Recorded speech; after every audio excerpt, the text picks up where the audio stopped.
Hello dear student, आज की online class के अंदर आप सभी का स्वागत है।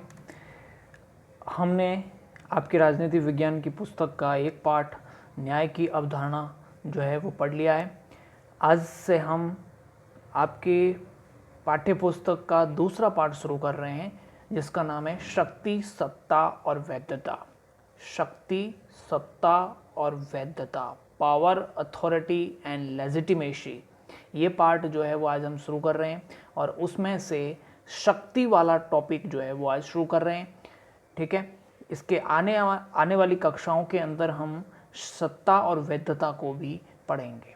तो चलिए शुरू करते हैं। आज का हमारा टॉपिक है शक्ति। इस पाठ के अंदर या इस टॉपिक के अंदर हम शक्ति के विभिन्न पहलुओं की चर्चा करेंगे। शक्ति की परिचय, परिभाषाएं और शक्ति का बल और प्रभाव से क्या संबंध है वो देखेंगे। इसके बाद में हम शक्ति के विविध प्रकारों के बारे में अध्ययन करेंगे और शक्ति के सिद्धांतों का भी अध्ययन करेंगे। तो इस टॉपिक के अंतर्गत अपन को क्या क्या पढ़ना है वो एक बार देख लेते हैं। इसमें शक्ति का सामान्य परिचय देखेंगे और उसके अंदर हम प्राचीन भारतीय राजनीतिक चिंतन में शक्ति के प्रमुख विचारक, शक्ति पर बल देने वाले प्रमुख विचारक कौन कौन हुए उनका नाम देखेंगे। फिर यूरोपीय चिंतन में अर्थात पाश्चात्य राजनीतिक चिंतन में जो है वो शक्ति पर बल देने वाले कौन कौन से प्रमुख विचारक हुए हैं उनका नाम देखेंगे और उनके द्वारा लिखित पुस्तकों का भी अध्ययन करेंगे।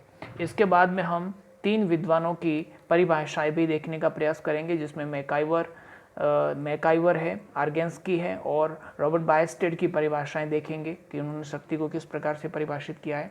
फिर हम जो है वो शक्ति का एक सामान्य अर्थ देखने का प्रयास करेंगे कि शक्ति का सामान्य अर्थ क्या है वो देखेंगे। जनरलाइज्ड फॉर्म में शक्ति को क्या कह सकते हैं वो देखेंगे। और उसके बाद में हम शक्ति और बल में आमतौर पर शक्ति और बल को एक जैसा माना जाता है, लेकिन शक्ति और बल में क्या अंतर है वो अपन देखेंगे। उसके बाद में शक्ति और प्रभाव में अंतर देखेंगे। शक्ति और प्रभाव में अंतर देखने के बाद में उसके बाद में हम शक्ति और प्रभाव में समानता भी देखेंगे। ठीक है, उसके बाद में अपना जो टॉपिक आएगा शक्ति वाले के अंदर हमें आ रहे जो है वो आएगा शक्ति के प्रकार देखेंगे और उसमें 3 प्रकार की शक्तियों का अध्ययन करेंगे। पहली आएगी राजनीतिक शक्ति, दूसरी आएगी विचारधारात्मक शक्ति और तीसरी जो आएगी आपके आर्थिक शक्ति। ठीक है, पहली आएगी राजनीतिक, दूसरी विचारधारात्मक और तीसरी आर्थिक शक्ति। इनका अध्ययन करेंगे और उसके बाद में अपना नेक्स्ट टॉपिक जो शक्ति वाले पोर्शन में आएगा वो है शक्ति के विविध सिद्धांत। शक्ति की संरचना के जो है वो 4 सिद्धांतों का हम जो है वो अध्ययन करेंगे। उसमें पहला आएगा वर्ग प्रभुत्व का सिद्धांत, दूसरा आएगा विशिष्ट वर्ग का सिद्धांत, तीसरा आएगा नारीवादी सिद्धांत और चौथा आएगा बहुलवादी सिद्धांत। ये सिद्धांत परीक्षा में पूछे जाते हैं तो उनको आपको ध्यान से अध्ययन करना पड़ेगा। पहला वर्ग प्रभुत्व का सिद्धांत, दूसरा विशिष्ट वर्ग का सिद्धांत और तीसरा नारीवादी और चौथा बहुलवादी सिद्धांत। तो सबसे पहले अपन जो है वो शक्ति के जो सामान्य परिचय से इसकी टॉपिक की शुरुआत करने जा रहे हैं। तो चलिए शुरू करते हैं। शक्ति का सामान्य परिचय जो है उसमें अपन देखेंगे। देखिए,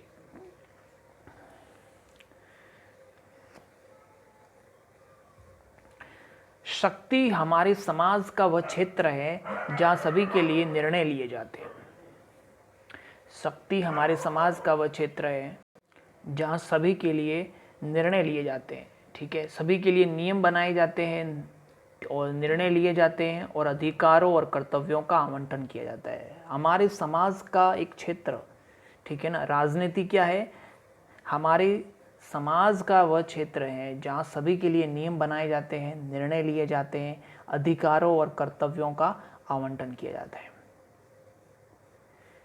तो ये सब काम करने के लिए, नियम बनाने के लिए, निर्णय लेने के लिए, अधिकारों और कर्तव्यों का आवंटन करने के लिए जो है ये काम जो है बिना शक्ति के संभव नहीं। ये काम बिना शक्ति के संभव नहीं है। इन सब कार्यों को करने के लिए, नियम बनाने के लिए, निर्णय लेने के लिए, अधिकारों और कर्तव्यों के आवंटन करने के लिए किसकी आवश्यकता होती है?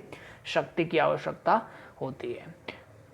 शक्ति और लेकिन तो ये आपको समझ में आओगा कि राजनीति हमारे समाज का वह क्षेत्र है जिसमें लोगों के लिए नियम बनाए जाते हैं, निर्णय लिए जाते हैं, अधिकारों और कर्तव्यों का आवंटन किया जाता है और इन सब के लिए शक्ति बहुत ही आवश्यक होती है। लेकिन शक्ति के स्वरूप के बारे में, स्रोतों के बारे में, प्रकृति के बारे में एक रूपता का अभाव है। मतलब अलग अलग विद्वान जो है शक्ति के अलग अलग स्वरूपों के बारे में, अलग अलग स्रोतों के बारे में और अलग अलग प्रकृति के बारे में चर्चा करते हैं। कोई भी विद्वान जो है वो एक मत नहीं है। शक्ति के अलग अलग जितने विद्वान हैं वो शक्ति को अलग अलग अपने अपने ढंग से परिभाषित करने का प्रयास करते हैं। शक्ति के स्वरूप के बारे में, प्रकृति के बारे में, स्रोत के बारे में एक रूपता का विद्वानों में अभाव है। ठीक है, ये इसका सामान्य परिचय है। आगे अपन देखते हैं, प्राचीन काल के अंदर जो है वो सैनिक शक्ति ज़्यादा महत्वपूर्ण थी। प्राचीन काल की अगर बात करें तो सैनिक शक्ति ज़्यादा महत्वपूर्ण थी। वही अगर हम बात करें वर्तमान काल की बात करें, आधुनिक काल की बात करें तो वर्तमान में कौन सी शक्ति ज़्यादा महत्वपूर्ण है? राजनीतिक शक्ति ज़्यादा महत्वपूर्ण। पहले सैनिक शक्ति ज़्यादा महत्वपूर्ण थी, अब वर्तमान में राजनीतिक शक्ति ज़्यादा महत्वपूर्ण हो गई है। वही अगर हम प्राचीन भारतीय राजनीतिक चिंतन की बात करें, जैसे अपन ने न्याय में पढ़ा था प्राचीन भारतीय राजनीतिक चिंतन, वैसे के वैसे ही प्राचीन भारतीय राजनीतिक चिंतन में न्याय की अवधारणा, वैसे के वैसे ही प्राचीन भारतीय राजनीतिक चिंतन में शक्ति की अवधारणा, उसके ऊपर भी मनु, कौटिल्य, शुक्र आदि ने प्रकाश डाला है, उनकी शक्ति के महत्व के बारे में प्रकाश डाला है। ठीक है, हालांकि शक्ति शब्द का इस्तेमाल न करके उन्होंने इसके लिए दंड शब्द का प्रयोग किया है। आगे अपन देखेंगे यूरोपीय राजनीतिक चिंतन। यूरोपीय चिंतन का सीधा मतलब वही है पाश्चात्य राजनीतिक चिंतन। पाश्चात्य राजनीतिक चिंतन और पाश्चात्य राजनीतिक चिंतन के अंदर जो है वो कौन कौन से विद्वान हुए हैं और किन्होंने जो है वो सबसे ज़्यादा बल दिया है, उन विद्वानों के नाम भी देखेंगे, साथ साथ में उनकी कुछ परिभाषाएं और उनकी पुस्तकों का भी अध्ययन देखेंगे। तो पाश्चात्य राजनीतिक चिंतन में या यूरोपीय चिंतन में जो है मैकियावेली एक विचारक हुए हैं। मैकियावेली, इनको प्रथम शक्तिवादी विचारक कहा जाता है। यानी कि पाश्चात्य राजनीतिक चिंतन में ऐसे पहले विद्वान कौन है हुए हैं जिन्होंने शक्ति पर सर्वाधिक बल दिया है, राज्य के लिए शक्ति को बहुत अत्यधिक आवश्यक माना है। वो कौन से विचारक हुए तो आपको याद रखना है मैकियावेली।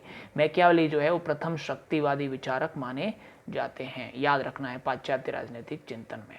उसके बाद में एक विचारक आते हैं थॉमस हॉब्स। कई पुस्तकों के अंदर इसका नाम थॉमस हॉब्स भी लिखा हुआ है, तो वो एक ही व्यक्ति है और इन्होंने भी शक्ति पर सबसे ज़्यादा बल दिया है और इन्होंने एक पुस्तक लिखी थी, वो नाम याद रखना है लेवियाथन। और 1651 में एक पुस्तक लिखी है लेवियाथन, उसमें जो है वो शक्ति पर सबसे ज़्यादा बल दिया है। इस पुस्तक के बारे में और सामाजिक समझौते का वर्णन किया गया है और ये विचार जो है हम कक्षा 11 की पुस्तक में हम पढ़ चुके हैं, तो इसके बारे में हम ज़्यादा चर्चा नहीं करेंगे। आपको सिर्फ इतना याद रखना है थॉमस हॉब्स, जिन्होंने 1651 में लेवियाथन पुस्तक लिखी थी।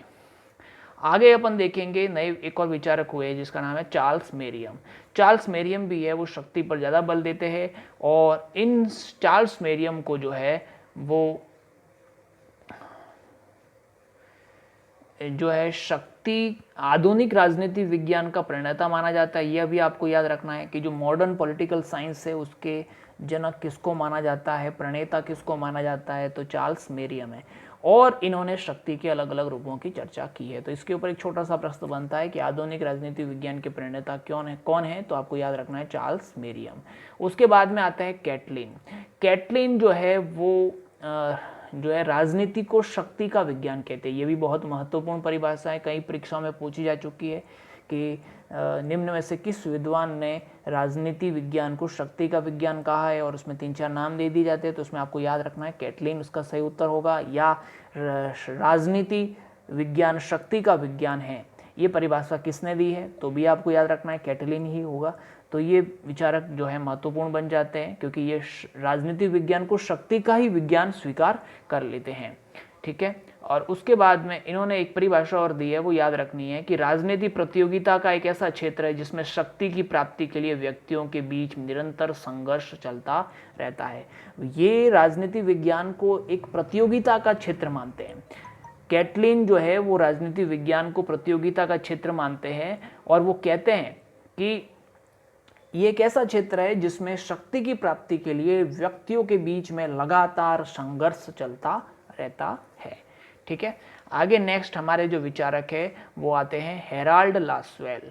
हेराल्ड लासवेल जो है वो भी शक्ति पर बल देने वाले विचारक है और उन्होंने कहा है कि समाज में एक प्रक्रिया और गतिविधि के रूप में शक्ति कैसे क्रियाशील रहती है। एक प्रक्रिया के रूप में और गतिविधि के रूप में समाज में शक्ति कैसे क्रियाशील रहती है, यही राजनीति विज्ञान की विषय वस्तु है। राजनीति विज्ञान में हम क्या पढ़ते हैं, समाज में एक प्रक्रिया के रूप में और गतिविधि के रूप में शक्ति कैसे क्रियाशील रहती है, वही राजनीति विज्ञान की विषय वस्तु है, ऐसा हेराल्ड लासवेल मानते हैं। ठीक है, और इसके द्वारा एक पुस्तक भी लिखी गई है, वो आपको याद रखनी है, बहुत ही पॉपुलर पुस्तक है, कई बार परीक्षा में पूछी जा चुकी है। Who gets what when and how, who gets what when and how.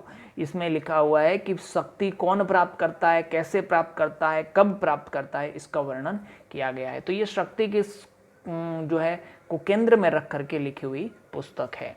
आगे जो विचारक जो शक्ति पर बल देते हैं उसमें नाम आता है, केवल नाम ही याद रखना है, कैपलान और मार्गेनथाउ। कैपलान और मार्गेनथाउ ये महत्वपूर्ण विचारक हुए। तो इस प्रकार हमने देखा कि पाश्चात्य राजनीतिक चिंतन में और भारतीय राजनीतिक चिंतन में जो शक्ति पर बल देने वाले विचारक कौन कौन से हैं वो देख लिए अपन ने। ठीक है, अभी तक हमने जो पढ़ा है एक बार वापस रिवाइज कर लेते हैं कि राजनीति हमारे समाज का वह क्षेत्र है जहाँ सभी के लिए नियम बनाए जाते हैं, निर्णय लिए जाते हैं, अधिकारों कर्तव्यों का आवंटन किया जाता है और इन सब कार्यों को करने के लिए शक्ति के बिना तो संभव नहीं है। ये सब काम तो शक्ति के द्वारा ही संभव है। तो शक्ति जो है वो बहुत महत्वपूर्ण हो जाती है राजनीति विज्ञान के अंदर। लेकिन शक्ति के बारे में, स्वरूप के बारे में, स्रोत के बारे में, प्रकृति के बारे में सभी विद्वान एक मत नहीं है। सब विद्वान अपने अपने ढंग से अलग इसकी परिभाषा देने का प्रयास करते हैं।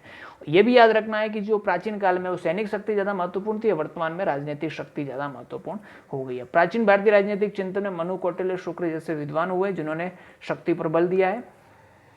पाश्चात्य राजनीतिक चिंतन में भी बहुत सारे विद्वान हुए हैं जिसमें मैकियावेली को प्रथम शक्तिवादी विचारक माना जाता है। थॉमस हॉब्स, ठीक है, उनको भी शक्तिवादी विचारक माना जाता है जिन्होंने 1651 में लेवियतन नामक पुस्तक लिखी। उसके बाद में चार्ल्स मेरियम, जिनको आधुनिक राजनीति विज्ञान का प्रणेता कहा जाता है, उन्होंने भी शक्ति की विविध रूपों की व्याख्या की है। ठीक है, उसके बाद कैटलिन, जिन्होंने राजनीति विज्ञान को शक्ति का विज्ञान कहकर के पुकारा और उन्होंने कहा कि राजनीति विज्ञान प्रतियोगिता का ऐसा क्षेत्र है जिसमें शक्ति की प्राप्ति के लिए लोगों के बीच में संघर्ष चलता रहता है। हेराल्ड लासवेल भी कहते हैं कि समाज में एक प्रक्रिया और गतिविधि के रूप में शक्ति कैसे क्रियाशील रहती है, यही राजनीति विज्ञान की विषय वस्तु है। और उन्होंने एक पुस्तक लिखी है, who gets what when and how.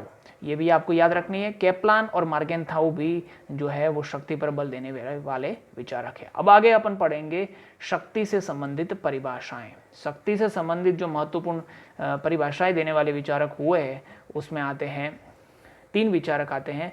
पहला आता है मैकाइवर, आर्गेंस्की और रॉबर्ट बायस्टेड। तो चलिए एक एक करके इनकी परिभाषा देखते हैं। सबसे पहले अपन देखेंगे मैकाइवर की परिभाषा।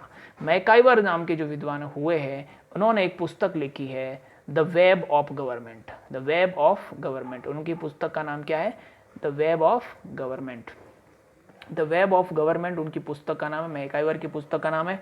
और उसमें ये लिखते हैं कि शक्ति क्या है, यह किसी संबंध में, किसी भी संबंध के अंतर्गत ऐसी क्षमता है जिससे ये से कर देना इसको, जिससे दूसरों से कोई काम लिया जाता है या आज्ञा पालन करवाया जाता है। यह किसी संबंध के अंतर्गत ऐसी क्षमता है जिसके द्वारा दूसरों से कोई काम लिया जा सकता है या उससे आज्ञा पालन करवाया जा सकता है। जैसे अपने से बड़े जितने भी हमारे बुजुर्ग हैं या कोई भी हमारे से जो बड़े होते हैं वो हमसे कोई भी काम लेते हैं या हमसे कोई आज्ञा पालन करवाते हैं, तो वो इस संदर्भ में क्या कर रहे हैं, शक्ति का प्रयोग कर रहे हैं, ऐसा मैकाइवर कहते हैं। और न केवल बड़ों के संदर्भ में, कई बार जो होते हैं छोटे भी होते हैं लेकिन वो बड़ों से काम करवा लेते तो उस संदर्भ में भी वो शक्ति का प्रयोग कर सकते हैं।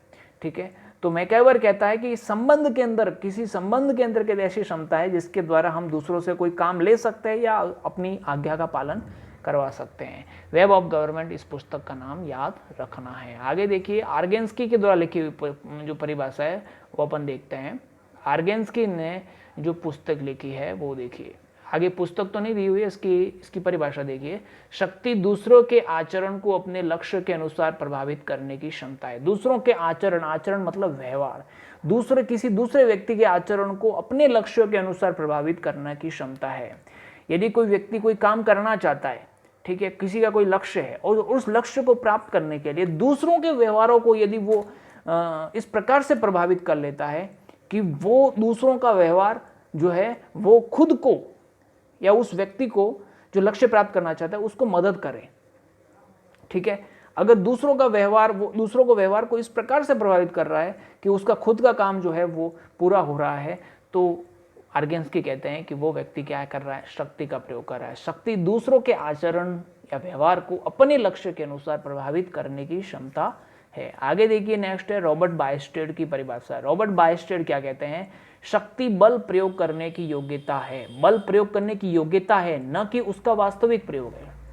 शक्ति केवल बल प्रयोग करने की योग्यता है, बल का वास्तविक प्रयोग नहीं है, ठीक है। ये बता रहे हैं कि शक्ति केवल बल प्रयोग करने की योग्यता है, लेकिन उसका वास्तविक प्रयोग नहीं है। बल का अगर अपने वास्तव में प्रयोग कर लिया तो फिर वो शक्ति नहीं रह जाती है, ठीक है। तो ये थी रॉबर्ट बायस्टेड की परिभाषा, शक्ति बल प्रयोग करने की योग्यता है, न कि उसका वास्तविक प्रयोग। तो ये परिभाषाएं यहाँ पे कंप्लीट हो जाती है। तीनों परिभाषाएं आपने देख ली। आगे अपन देखेंगे शक्ति का सामान्य अर्थ। अगर इन तीनों परिभाषाओं को अगर हम देखें सामान्य रूप से, तो क्या परिभाषा निकल करके सामने आती है कि हमने देखा कि जिसके पास शक्ति होती है वह दूसरों के कार्यों, व्यवहार और विचारों को अपनी इच्छा अनुसार प्रभावित कर सकता है। किसी भी व्यक्ति के पास में शक्ति है, वह अपने दूसरों के कार्यों और व्यवहार और विचारों को अपनी इच्छा अनुसार प्रभावित कर सकता है। दूसरों के विचारों को, कार्यों को, व्यवहारों को, ठीक है ना, अपनी इच्छा अनुसार प्रभावित कर सकता है। वो जिसके पास में भी शक्ति है वो ये काम कर सकता है।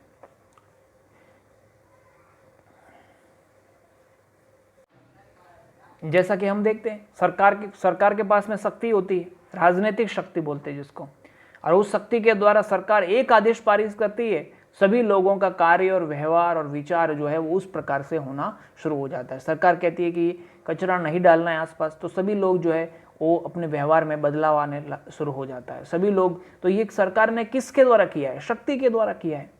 सरकार कोई भी आदेश पारित करती है और उस आदेश के द्वारा सबको व्यवहार और कार्य जो है वो विचार है वो प्रभावित होने लगते हैं। तो ये क्या है, शक्ति है, ठीक है। घर के अंदर भी जो है, परिवार के अंदर भी जो हमारे जो बुजुर्ग है, माता पिता है, उनके द्वारा कोई भी एक आदेश पारित कर दिया जाए कि घर से बाहर खेलने नहीं जाओगे, और बच्चे जो है वो बाहर खेलने नहीं जाते, तो क्या हो गया, बच्चे रोज खेलने जाते थे, आज नहीं जा रहे, इसका मतलब क्या होगा, उनका व्यवहार जो है वो क्या हो गया, प्रभावित हो गया, व्यवहार बदल गया। किसकी वजह से, शक्ति की वजह से, ठीक है। तो यही तो क्या है, शक्ति है। तो चलिए आगे देखते हैं। अब हम देखेंगे शक्ति और बल में अंतर।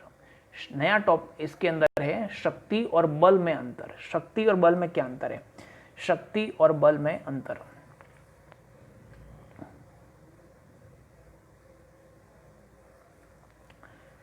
इसको कंप्लीटली पढ़ेंगे अपन एक उदाहरण के द्वारा। शक्ति और बल में अंतर करने का प्रयास करेंगे। आमतौर पर शक्ति और बल को एक ही माना जाता है, जबकि दोनों में फर्क है, दोनों में अंतर होता है, ठीक है। इसको एक उदाहरण के द्वारा समझिए। पुलिस है, पुलिस के पास में अपन कहते हैं कि पुलिस जो है वो किसी को भी दंडित कर सकती है, पुलिस को दंडित करने की शक्ति रहती है। पुलिस जो है उसके पास जो है किसी को भी दंडित करने की शक्ति रहती है, ये शक्ति है उसके पास में, ठीक है। लेकिन जब वास्तव में पुलिस किसी को दंडित करती है, पीटती है, कोई गलत गैर कानूनी काम कर रहा है उसको पीट रही है, तब वो शक्ति अब किस में बदल गई, बल में बदल गई। पहले वो साइलेंट थी, ठीक है, अब वो साइलेंट ना रह करके क्या हो गई, अब वो बल में बदल गई। देखिए यहाँ पे एक उदाहरण दिया हुआ है, पुलिस के पास अपराधी को दंडित करने की शक्ति रहती है, ठीक है, वो साइलेंट है। लेकिन पुलिस जब वास्तव में दंड देती है, चाहे वो आर्थिक दंड हो या शारीरिक दंड हो, तब वो बल का प्रयोग है। वो किसका प्रयोग है, बल का प्रयोग है। जब पुलिस किसी को वास्तव में दंडित करती है, ठीक है, तो वो क्या है, बल का प्रयोग है। तो शक्ति जो है, उसी प्रकार एक दूसरा उदाहरण देखिए कि शिक्षक का उदाहरण देखिए। शिक्षक के पास एक शक्ति होती है कि वो विद्यार्थी जो बातें कर रहे हैं, ठीक है ना, उद्दंडता कर रहे हैं क्लास में, उनको बाहर निकाल सकता है, ये उसके पास शक्ति है। लेकिन वो शक्ति साइलेंट है। लेकिन जब वास्तव में उसको बच्चों को बाहर निकालेगा, वास्तव में उनको बच्चों को बाहर निकाल दिया, तो अब वो शक्ति जो है किस में बदल गई, बल में बदल गई। शक्ति किस में बदल जाती है, बल के अंदर। यहाँ पे देखिए, ये यहाँ पे दिया हुआ उदाहरण कि शिक्षक जब वास्तव में विद्यार्थियों को बाहर निकालता है तब शक्ति किस में बदल जाती है, बल में बदल जाती है। वैसे ये साइलेंट। तो इस प्रकार हमने देखा, यहाँ पे उदाहरण देखिए, शक्ति जो है एक प्रच्छन्न बल है। शक्ति में बल तो है, लेकिन वो क्या है, प्रच्छन्न शब्द का अर्थ होता है अप्रकट, छुपा हुआ, साइलेंट, ठीक है ना। शक्ति में बल जो है वो है शांत अवस्था में, सुषुप्त अवस्था में है, ठीक है, लेकिन वो क्या है, सुषुप्त अवस्था में, शांत अवस्था में है, ठीक है, प्रच्छन्न अवस्था में। पुलिस के पास में अपराधियों को दंडित करने की शक्ति है उसके पास, लेकिन अभी वो किसी को दंडित नहीं कर रहा है, इसलिए वो शक्ति के रूप में है, छुपी हुई है। बल है उसके पास में, लेकिन वो क्या है, छुपा हुआ है। लेकिन जब वो वास्तव में किसी को दंडित करने लगता है तो वो शक्ति क्या हो जाती है, प्रकट हो जाती है। तो बल क्या है, बल प्रकट शक्ति है, बल प्रकट शक्ति है। शक्ति प्रच्छन्न बल है और बल जो है वो प्रकट शक्ति है। शक्ति का प्रकट रूप क्या है, बल। शक्ति का प्रकट रूप क्या है, बल है, और बल का प्रच्छन्न रूप यानी कि छुपा हुआ रूप क्या है, शक्ति है, ठीक है ना। बल का छुपा हुआ अप्रकट रूप क्या है, शक्ति है, और शक्ति का प्रकट रूप क्या है, बल है। बल प्रकट शक्ति है और शक्ति क्या है, छुपा हुआ प्रच्छन्न बल है। इसलिए हम कहेंगे शक्ति कैसा तत्व है, अप्रकट है, मतलब दिख नहीं रहा है, वो साइलेंट अवस्था में। विद्यार्थी को बाहर निकालने की शक्ति है, लेकिन अभी वो निकाल नहीं रहा है, इसलिए कैसा है, अप्रकट है, दिखेगा नहीं। और जैसे ही उसने विद्यार्थी को बाहर निकाल दिया शिक्षक ने, तो वो क्या हो गई, प्रकट रूप में आ गई। वैसा क्या, वैसे पुलिस के पास अपराधी को दंडित करने की शक्ति है, पुलिस के पास अपराधी को दंडित करने की शक्ति है, लेकिन वो अभी कैसी है, अप्रकट रूप में है, ठीक है। और जैसे ही वो प्रकट करने लग जाता है तो वो शक्ति किस में बदल जाती है, प्रकट रूप में, अर्थात वो किस में बदल गई, बल के अंदर बदल जाती है। तो ये दो कॉलम बना करके आप अपनी कॉपी में बना सकते हैं।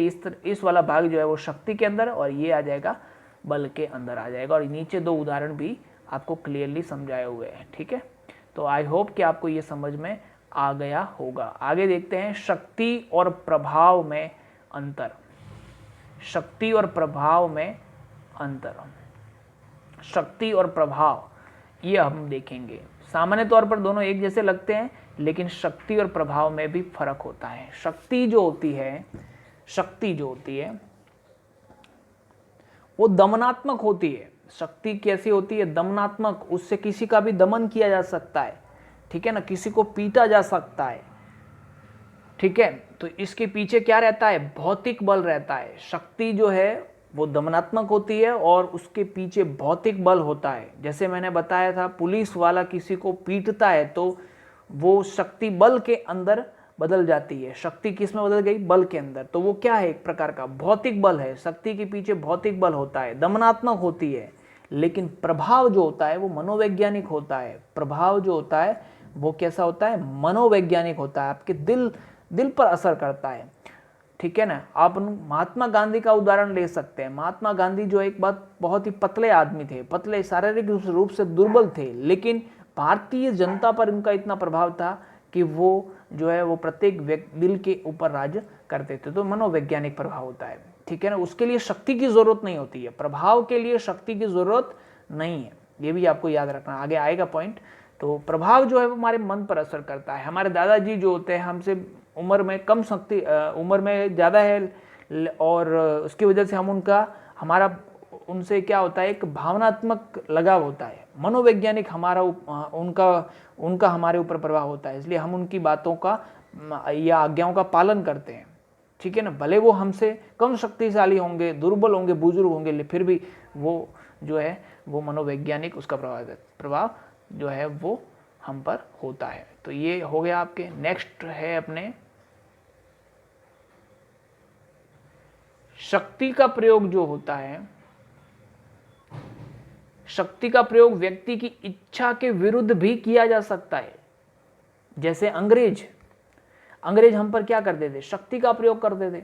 अंग्रेज हमें कोई अलग अलग प्रकार के कानून का पालन करवाने के लिए, अलग अलग प्रकार के हमसे टैक्स लेने के लिए किसका प्रयोग करते थे, शक्ति का प्रयोग करते थे। हालांकि हमारी इच्छा नहीं होती थी, फिर भी हम उनकी आज्ञाओं का पालन करते थे, क्योंकि हमारे ऊपर वो क्या करते थे, शक्ति का प्रयोग करते थे, और हमारी इच्छा के विरुद्ध वो शक्ति का प्रयोग करके हमारी इच्छा के विरुद्ध हमसे आज्ञा पालन करवाते थे। तो शक्ति जो होती है वो व्यक्ति की इच्छा के विरुद्ध भी जो है इसका प्रयोग किया जा सकता है। लेकिन जो प्रभाव होता है, प्रभाव किस पर आधारित होता है, सहमति पर आधारित होता है। प्रभाव सहमति पर आधारित होता है। प्रभाव जो होता है वो संबंधनात्मक होता है, ये भी याद रखना है। प्रभाव जो होता है, आपका किसी व्यक्ति से कोई संबंध हो जाता है, अटैचमेंट हो जाता है, लगाव हो जाता है, भावनात्मक जो है वो लगाव हो जाता है, तो उसके बाद में जो है वो व्यक्ति उस व्यक्ति की आज्ञाओं का पालन करने लगता है। जैसे कि अभी कोरोना काल के अंदर हमारे प्रधानमंत्री ने कोई ऐसा कानून नहीं बनाया था कि आपको ताली और थाली बजानी है, लेकिन प्रधानमंत्री ने के कहने पर इतने सारे लोगों ने जो है ताली और थाली बजाई। तो उनके ये क्या है, उनका एक प्रभाव है। इसके लिए नहीं बजाई होगी जिसने भी, उसके लिए कोई सजा का प्रावधान नहीं था, परंतु फिर भी क्योंकि उन लोगों की सहमति थी कि हाँ कि हम प्रधानमंत्री कहेंगे वैसा करेंगे, ये उनकी क्या थी, सहमति थी। और प्रधानमंत्री के साथ उनका क्या था, संबंध था, संबंधात्मक था, मतलब भावनात्मक संबंध था।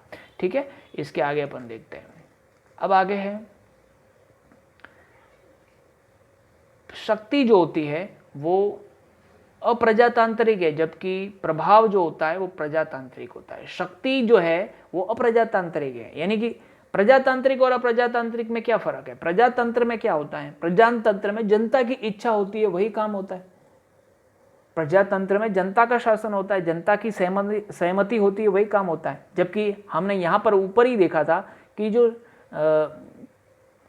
शक्ति का प्रयोग व्यक्ति की इच्छा के विरुद्ध भी किया जा सकता है। इच्छा के विरुद्ध हो रहा है काम, यहाँ शक्ति के अंदर इच्छा के विरुद्ध काम हो रहा है, इसलिए इसको क्या कहेंगे, अप्रजातांत्रिक तत्व कहेंगे। इसमें व्यक्ति की इच्छाओं का कोई ध्यान नहीं रखा जा रहा है। जबकि प्रभाव के अंदर क्या होता है, व्यक्ति की इच्छाओं का ध्यान रखता है, व्यक्ति की सहमति होती है, इसलिए यह कैसा तत्व होगा, प्रजातांत्रिक तत्व होता है। यह भी याद रखना है। ठीक है, आगे नेक्स्ट है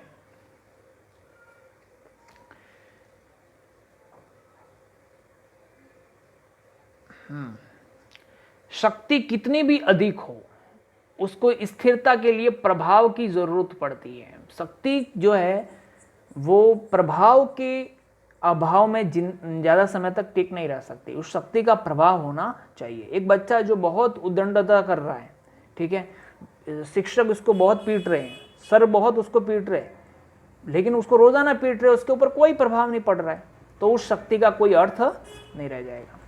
शक्ति कोई भी हो, उसका उस जहां पर जिसके ऊपर इस्तेमाल किया जा रहा है उसके अंदर बदलाव आना चाहिए, उसका आचरण व्यवहार बदलना चाहिए। अगर उसका आचरण और व्यवहार नहीं बदल रहा है, इसका मतलब शक्ति जो है वो जो है स्थिर है, या उसका जो है उसका कोई अर्थ नहीं रह जाएगा। इसलिए शक्ति को स्थिर रहने के लिए, शक्ति के स्थिरता के लिए प्रभाव की जरूरत पड़ती है, लेकिन प्रभाव को स्थिरता के लिए शक्ति की कोई जरूरत नहीं है।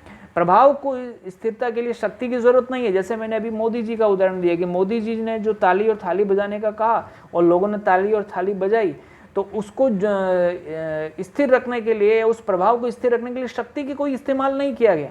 बिना शक्ति के भी वो प्रभाव जो है वो रह सकता है, क्योंकि वो दिल से होता है, उसके लिए किसी बाहरी बल की जरूरत नहीं पड़ती है। लेकिन शक्ति को स्थिर रहने के लिए शक्ति का प्रभाव होना जरूरी है। नेक्स्ट है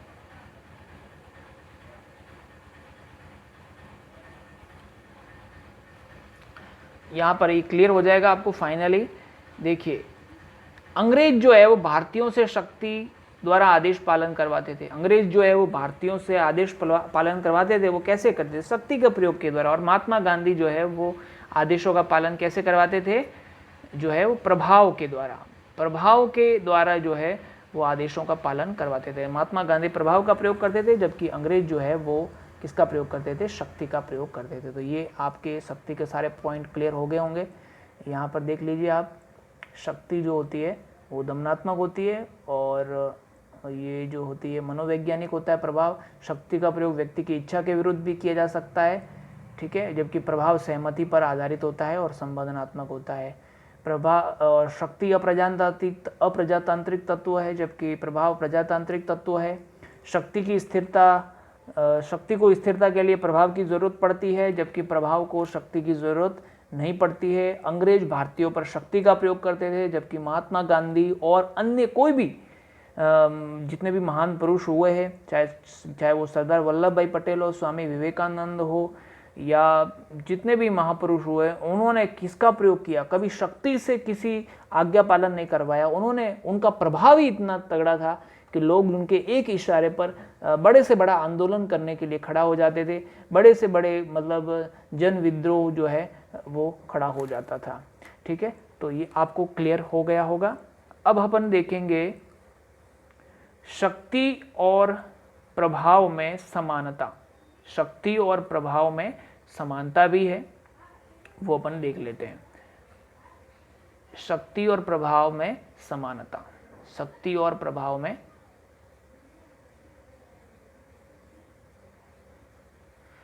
शक्ति और प्रभाव दोनों एक दूसरे को सबलता प्रदान करते हैं। शक्ति और प्रभाव दोनों एक दूसरे को सबलता प्रदान करते हैं, दोनों एक दूसरे को बढ़ावा देते हैं। शक्ति जो है वो प्रभाव उत्पन्न करती है, शक्ति जो है वो प्रभाव उत्पन्न करती है, और प्रभाव जो है वो शक्ति उत्पन्न करता है। शक्ति प्रभाव उत्पन्न करती है और प्रभाव शक्ति उत्पन्न करता है, अर्थात दोनों एक दूसरे को बढ़ावा जो है वो देते हैं और दोनों औचित्यपूर्ण होने पर ही प्रभावशाली होते हैं। औचित्यपूर्णता का मतलब सीधा सीधा अर्थ यही है कि शक्ति का प्रयोग जिस पर किया जा रहा है या प्रभाव का प्रयोग जिसके ऊपर हो रहा है, वो जिन पर भी प्रयोग हो रहा है उनकी सहमति होनी चाहिए, तभी जाकर के वो प्रभाव जो है वो सफल होता है, या शक्ति जो होती है वो सफल होती है, अन्यथा नहीं, ठीक है। और नेक्स्ट पॉइंट है, शक्ति जो है वो प्रभाव उत्पन्न करता है और प्रभाव जो है वो शक्ति उत्पन्न करता है। दोनों एक दूसरे को जो है वो सबलता प्रदान करते हैं। ये अपन ने ठीक है पढ़ लिया है। आगे अपन देखेंगे, अपना जो टॉपिक है वो है शक्ति के प्रकार, शक्ति के विविध प्रकारों का अध्ययन।